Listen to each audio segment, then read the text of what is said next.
The LUMIX G100 Micro Four Thirds camera is being talked about a lot lately, especially by people like Emily at Micro Four Nerds and Markus Pix. And in this video, I'm actually going to tell you why I have two of these beautiful little cameras.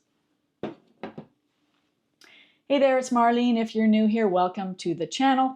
I've been using LUMIX cameras for over 10 years now. Mostly I use them to shoot photos, but I do use them also to shoot some video clips, and I use them for B-roll in my YouTube videos as well. You could say I'm a LUMIX lover. I sometimes get long-term loans from Panasonic Canada and LUMIX USA, and right now I have the G9 Mark II as well as the new full-frame S9 and a couple of lenses to go with that camera. But mostly, I buy what I need. And this video is not sponsored. I actually bought both of these cameras, and I'm happy I did. So why do I have two G100s, you may ask? As you may know, I am a skateboarder. Yes, I'm 62 and still carving bowls. For 9 seasons, I co-ran a women and girls skateboard club here in Calgary. In that role, I photographed our sessions and our skaters for social media. And I first started doing that with the small cameras like the GM1, GM5, and GX8. When the G100 was released, I got to test it out, and I really loved the small form factor and how it fit perfectly in my hand. I'm rather neutral on the video capabilities of the G100 as I'm not a cinematographer, except that I really love the S and Q mode, especially for skateboarding. The G100 lacks in-body stabilization, and that could really hold it back for novice vloggers. Now, I'm primarily a photographer, but I thought maybe vlogging was in my future. But after a few attempts, I realized those walk and talk videos weren't really my thing. But the little G100 was either in my pocket or in my skateboard gear bag all the time. Now the LUMIX G100D has actually been updated from the original, and there are really just two differences. It now has USB Type-C for faster data transfer and charging, and an all-new EVF. Now a couple of years ago, I lost my G100, and I nearly lost my mind looking for it. I looked everywhere, my car, my skateboard gear bag, my bike bag, in every camera bag I own.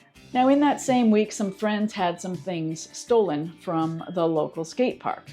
So I came to the conclusion that my camera must have been stolen during that week as well.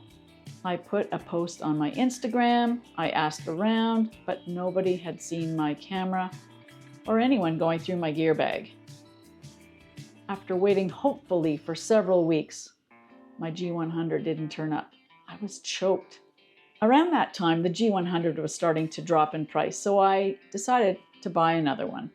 I just couldn't live without this perfect little camera. Several more months passed. Seasons changed twice, and in the spring, I was cleaning up my skateboard equipment corner, and something made a clunking sound. You guessed it, it was my lost G100. I found it, and it wasn't stolen. Wow, did I feel dumb. It must have fallen out of my skate bag 6 months earlier. And that, folks, is why I have two G100s. Now you're probably wondering why I would use a camera like this for skateboarding photos. Is it good enough?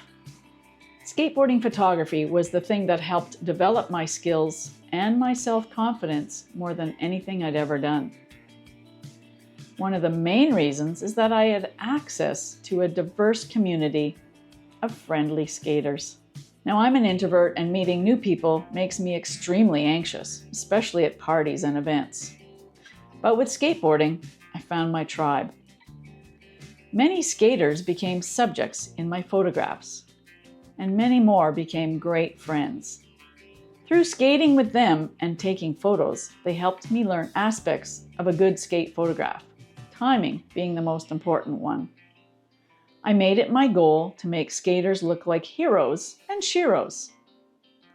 Of course, location, composition, and lighting are also very important in photography. But timing is key in any sport photo. Yes, as you can see, the G100 is good enough for skate photos and videos.